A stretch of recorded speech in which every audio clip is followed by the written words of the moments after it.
One of the key concerns for the EU delegation in Ukraine today is the country's rampant corruption.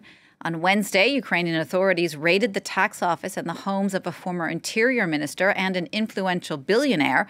The latest move to try and root out corruption and help Ukraine meet Western standards of clean governance.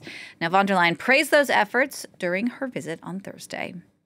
Well, to talk more about this with me now, I'm joined on the set by our international affairs editor, Philip Turl. Philip, Ukraine has outlined its plans for membership in the European Union. It says it wants to be admitted within 2 years, but the signals coming from Brussels don't seem to be that optimistic, do they?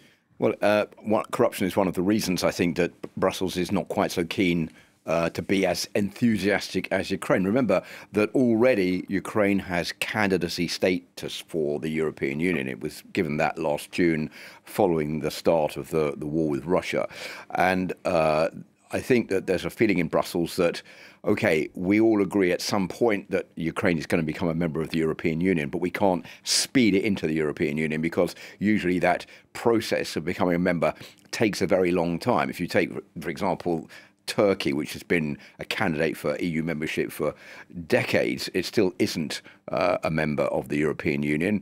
Many people feel that it probably never will be because they say that Ankara isn't doing enough to toe the line. And I think there is a feeling amongst some EU member countries, for example, France, the Benelux states, and also Italy and Germany, that Ukraine has got to make a lot of progress before it has a chance of becoming an EU member. But at the same time, there are other nations within the EU, like Poland, which would like it to be given that membership much quicker. And as for Ukraine itself, they're saying, look, we are adhering to the demands of the European Union. There are 7 points, like clamping down on corruption, putting an end to money laundering, making sure that there's not money brought into the country illegally by oligarchs, for example. All of those efforts you can see that we're making. We're in a war situation. Let us join within the next 2 years.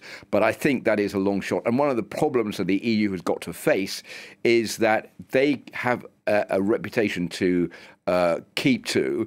They say you have to go through the necessary channels to become a member. What they don't want is for what the EU may be saying to Ukraine, i.e., no, we can't let you come in within the next 2 years, being translated or perceived as them backing the Russians, saying, yeah, Russia, we're more in agreement with them that Ukraine can never be a member of the European Union. They say that is not what we're saying. What we're saying is it has to go, war or not, through the necessary channels and the right way of going ahead with this before you can become a member of the European Union. You will, but maybe not within 2 years. What the EU has said it will do is give aid to Ukraine, all kinds of aid. Just describe that to us. Well, that also is something that I think the EU is keen to underline. OK, we've accepted that you're going to be a member candidate for joining the European Union. That's fine. Everybody agrees on that. Second point is we're going to support you during the war in Ukraine against Russia. This is a symbolic visit by Ursula von der Leyen and other EU delegates to show the Russians almost a year to the day since this invasion started that there's no waning of support by the EU for the Ukrainians. We are still backing Ukraine right the way to the hilt. There is no division within the EU over that. That's why Ursula von der Leyen is there today.